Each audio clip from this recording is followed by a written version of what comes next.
a similar power to weight ratio, my whole perspective of motorcycles just opened up and it changed. Welcome back, everybody. Welcome to another video. What you gonna do there, Mr. Car? I'm out here riding on a beautiful fall day on the 2018 Indian Scout Bobber, and yeah, I'm out here trying to find some trouble to get into. Not really, but what I wanted to talk to y'all today about is why I decided not to choose the 2018 Harley FatBob 114. Now previously, if you go down my channel and you see the previous videos that I had, I actually did test drive the Harley FatBob, the 114 specifically, along with the Harley Breakout 114. And I kind of got, you know, a good feel for the engines, but I wish that the ride was a little bit longer. However, I did get a good feel of what those engines had to offer. Now, before I decided to stick to just the Bonneville and the Indian Scout, I actually heavily decided on whether or not I wanted a FatBob. Because what I was trying to do, I wanted to find something that I liked, but at the same time find something that would be hot for the channel that you guys were like, what are they doing? They are crazy. People be dumb out here, y'all.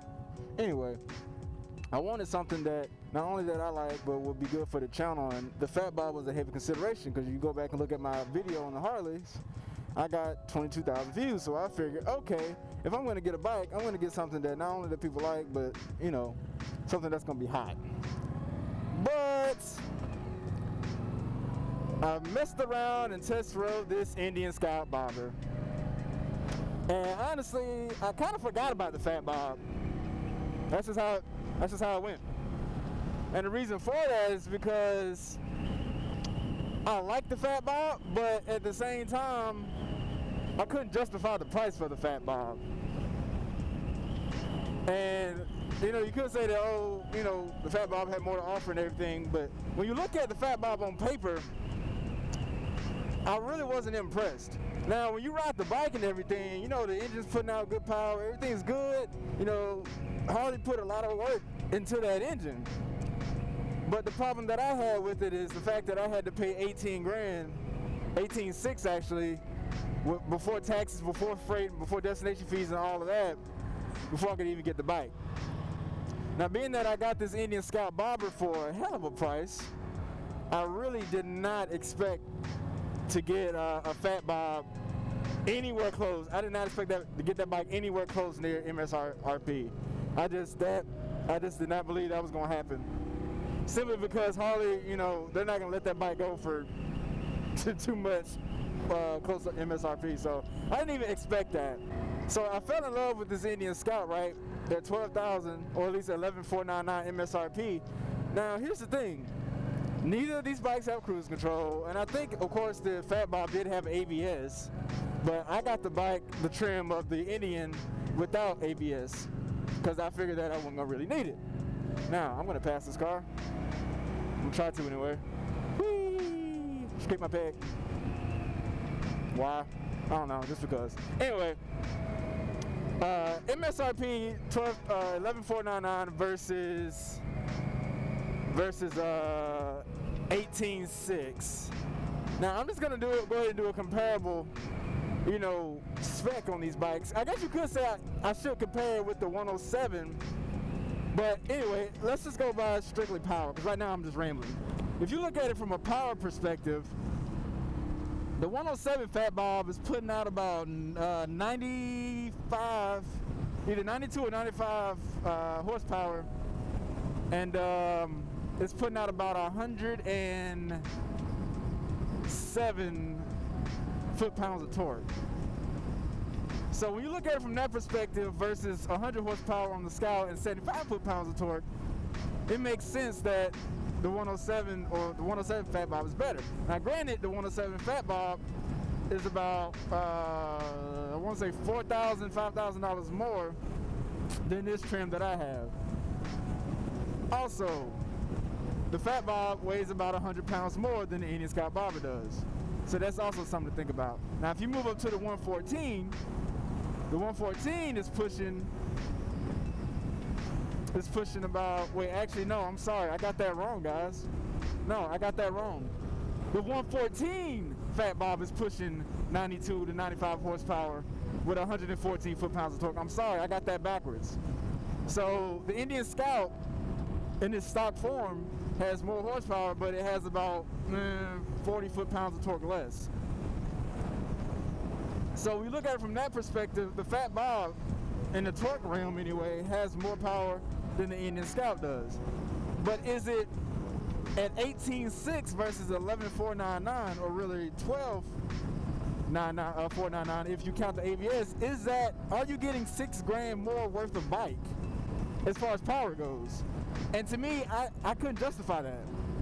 Now, if you get the 117 kit, which is an extra $1,600, then you're pushing around 118 horsepower, 120 horsepower, around 118 foot-pounds of torque. Now you're reaching N109 numbers, which again, that's stock. That is stock for N109R, those numbers. So you're paying almost over 20 grand for this bike, and the N109 is pushing this power stock for about $8,000 less, brand new. Or give or take, maybe less than that, maybe 6 or 7, because the 109 is like 14, 15 grand brand new. So to me, when you look at it from that perspective, other than the looks, you're not, I mean, I can't justify that price. And that's just the, and granted, that's just the default black color. If you add another color, I think it's like an extra $2 grand. So for me, it just wasn't worth it. So because of that, I ultimately decided against the FatBob, and I was really close to pulling the trigger on the FatBob, to the point where I even went and got a quote for it. And I was just like, you know, is it worth it? And ultimately it wasn't.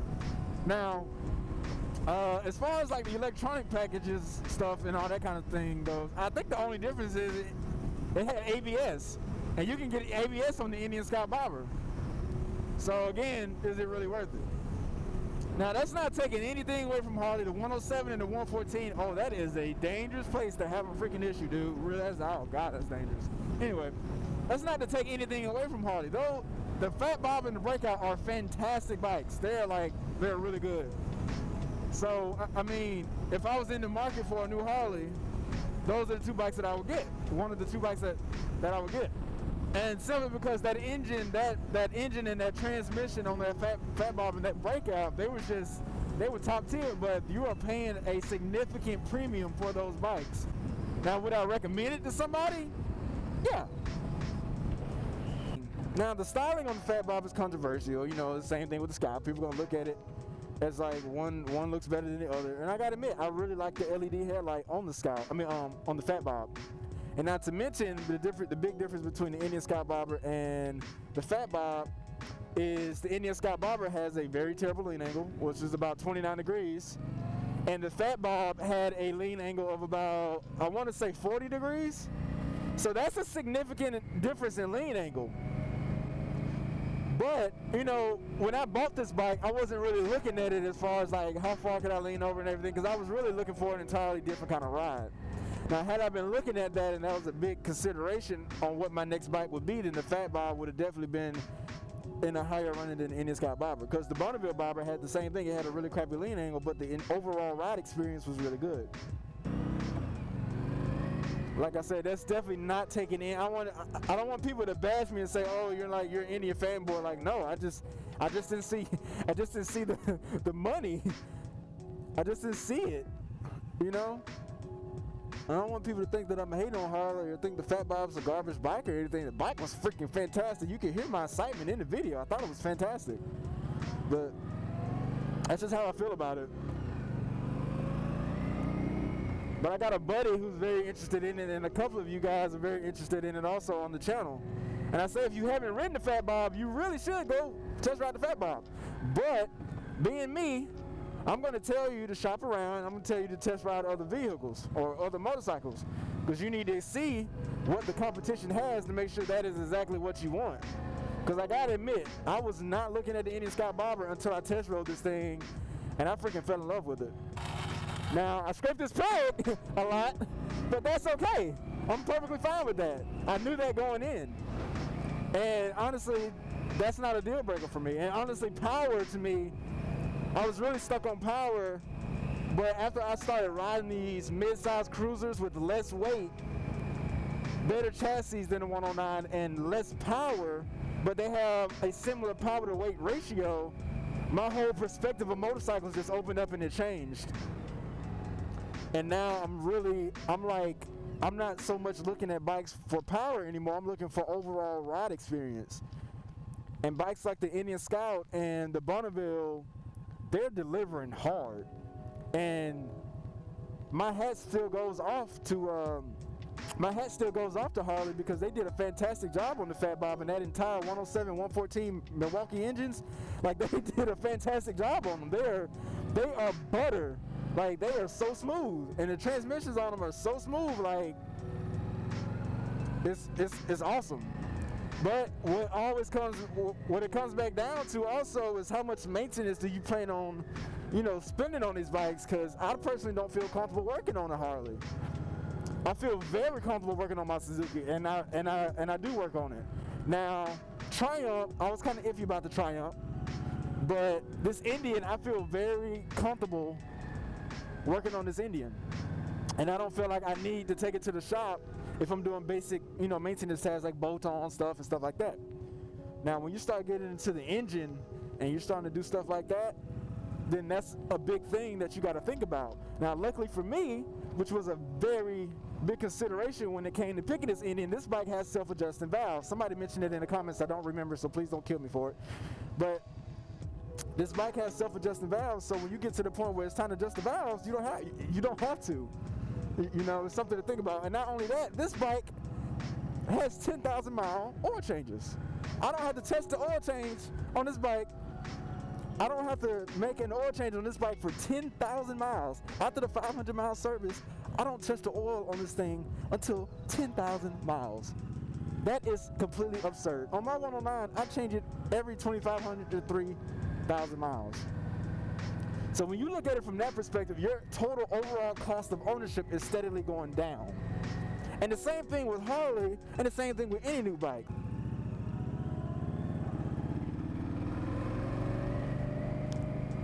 This is such a fun bike, guys. I freaking love this bike. You guys just don't even know. Now, I would like to add that the culture of Harley is a big deciding factor in why people ride Harley. But I gotta also add that Indian has dang near just as big of a culture as Harley. At least they're trying to build that. I can't say that because Harley's been the mainstreamness of Harley is a lot more present than Indian is. But Indian's been around just as long as Harley. But of course, nobody can sit here and argue ever the culture of Harley, because that is such a huge deciding factor in why people ride a Harley. And that's a beautiful thing. I love to be a part of stuff like that. But my money, I want to get the best bang for my buck when it comes to what I'm buying. I came out with this bike at $12,500. Gap insurance and the bike, right? Now, had I bought the Harley, I would probably came out around 20 grand. So that's an $8,000 difference to get the 114. Because I'm gonna get the 114. I'm not gonna go with the 107. I'm just not doing that. So I would have had to get the 114. So I was easily looking at 20 grand. Now, I got $8,000 worth of difference between those two with no mods. So, when you look at it from that perspective, it don't make sense, man. Unless you just want to go with Harley. It just don't make sense. These bikes are dang near, other than the torque factor, which you have to take into account for weight. You got to take into account the difference in weight, the 100-pound difference in weight, and how the bikes are actually putting out their power, and what RPMs they're bringing that torque online and that horsepower online. You have to bring that to account, despite the fact that the Harley has, give or take, almost 40 more foot-pounds of torque. Because the 109, like I said, is putting down 117 numbers, but the 109 is almost 200 freaking pounds heavier than this Indian and 100 pounds heavier than the FatBob. Hey, how y'all doing? Y'all not giving me no up. The last person did. I got some love there. So you really have to take that kind of stuff into consideration when you say that, oh, the FatBob's faster. So, you know, we'll only know if we put them side by side. And right now, I don't know anybody that has a FatBob. But best believe, if I find somebody with a FatBob, I will be trying it. I want to see what it's going to do. So y'all can be like, if I find it, you guys will know about it. Like, if you get a chance to ride the FatBob or the Breakout or any of the 114s, I highly suggest you go test ride them. They're significantly fun bikes. And I had a blast riding it. It wasn't for me. It feels so good out here. This is freaking riding weather. Scrape the peg, scrape the peg. Oh, I didn't scrape it. Oh, yeah, I did. Oh, there it is. I scraped it.